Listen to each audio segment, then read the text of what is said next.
Chairperson శ్రీమతి ఉషాంగుల ప్రమీల గారికి, ఈ కార్యక్రమానికి అతిథిగా విచ్చేసినటువంటి గౌరవ శాసనసభ్యులు మైపాల్ రెడ్డి గారికి, శాసన మండలి సభ్యులు అంజిరెడ్డి గారికి, వైస్ చైర్పర్సన్ హరీష్ రెడ్డి గారికి, వేదిక ముందున్నటువంటి నూతనంగా ఎన్నికైనటువంటి కౌన్సిలర్లకి, కమిషనర్ అజయ్ రెడ్డి గారికి, అధికారులకి, ప్రింట్ ఎలక్ట్రానిక్ మీడియా మిత్రులందరికీ నమస్కారం. మొదటి సమావేశం మీరంతా బాగుండాలని, మీ వార్డులు బాగా అభివృద్ధి చేస్తుంది పనిచేయాలని, మనస్ఫూర్తిగా మీ కోటేసినటువంటి ప్రజలకి న్యాయం చేయాలని మీకు అందరికీ కూడా ఆర్థికంగా శుభాకాంక్షలు తెలియజేస్తాను. చాలా వరకు గెలవని ఏం చేయాలి, ఏం చేయకూడదు అనే విషయంలో ఇంత కన్ఫ్యూజన్ ఉంటుంది. చాలా మంది మా అక్కజనులు మొదటిసారి రాజకీయాలకు వచ్చినట్టు కనబడుతూ ఉన్నారు. ఒకటి నేను ఇందాక కమిషనర్ గారితో ఆఫ్ ది రికార్డ్ మాట్లాడుతున్నట్టు చెప్పాను. కౌన్సిలర్లకు ఉన్నటువంటి విధులు ఏంటి, వారికి ఉన్నటువంటి బాధ్యతలు ఏంటి, దాంతోపాటు అందరు కౌన్సిలర్ల పేర్లు, ఫోన్ నెంబర్లు, అందరు అధికారుల పేర్లు, ఫోన్ నెంబర్లు, తెలుగులో ఒక చిన్న బుక్లెట్ జైల్లో ఎట్లయితే మనం పర్స్ లాంటి పట్టుకున్నాం అట్లాంటిది ఒక చిన్న బుక్లెట్ లాంటివి తయారు చేసి మీకుండే అధికారం ఏంటి, మీకుండే బాధ్యత ఏంటి, కేవలం అధికారమే కాదు మనకు బాధ్యతలు కూడా ఇస్తుంది చట్టం. ఆ బాధ్యతలు తెలుసుకొని ఎట్లా పనిచేయాలనేటువంటి విషయంలో కూడా ప్రభుత్వం శిక్షణ పెడుతుంది.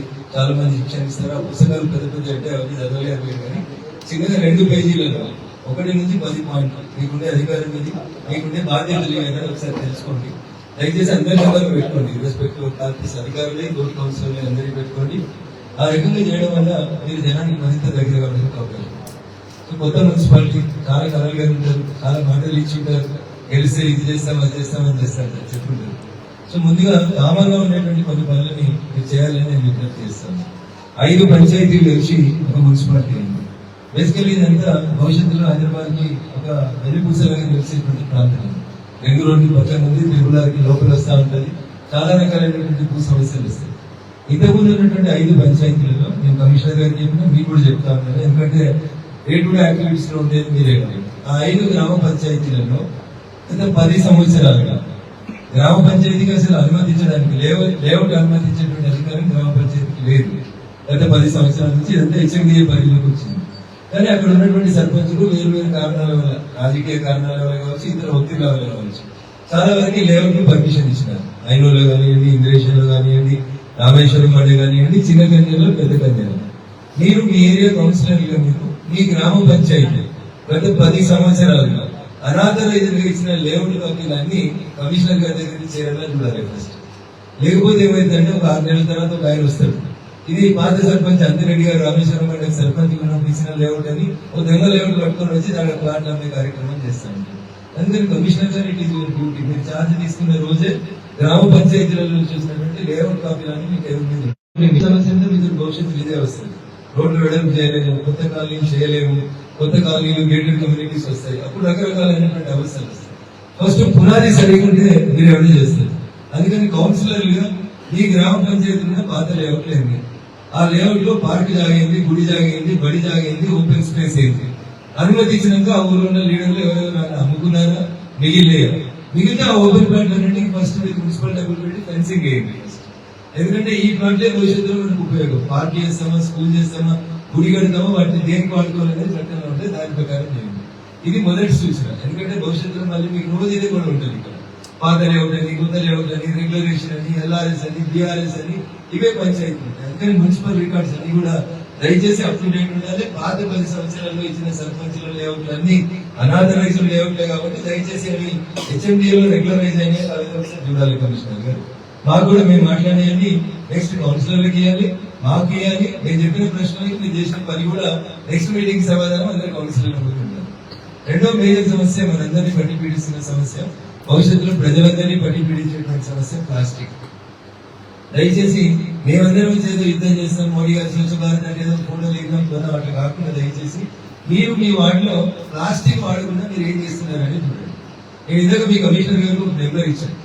హరీశ్వరకు చిన్న పిల్లడు పేపర్లో కంపెనీ పెట్టి తయారు చేస్తాను, పేపర్ బ్యాగ్ ప్లాస్టిక్ వాడకుండా.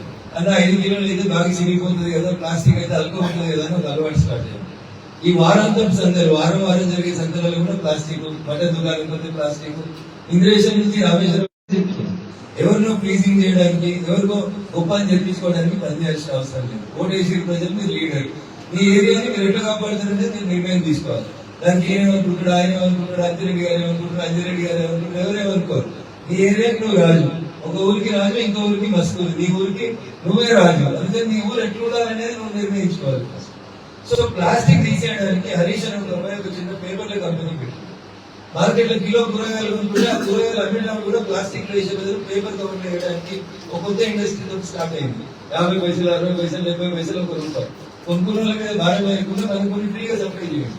మీరంతా నాకు తెలిసి లక్ష్మీపుత్రులు, మీకు ఎవరికి ఆర్థిక ఇబ్బందులు అనేది అనుకోను. వారానికి ఒక 100, 200 కొన్ని షాపులలో ఇస్తే జనానికి అలవాటు అయిపోతుంది. ఆ ప్లాస్టిక్ వాడడం బంద్ చేసి పేపర్ వాడతాం. ఇంకొక చిన్న సూచన కూడా నేను మీ కమిషనర్ గారికి చేస్తాను.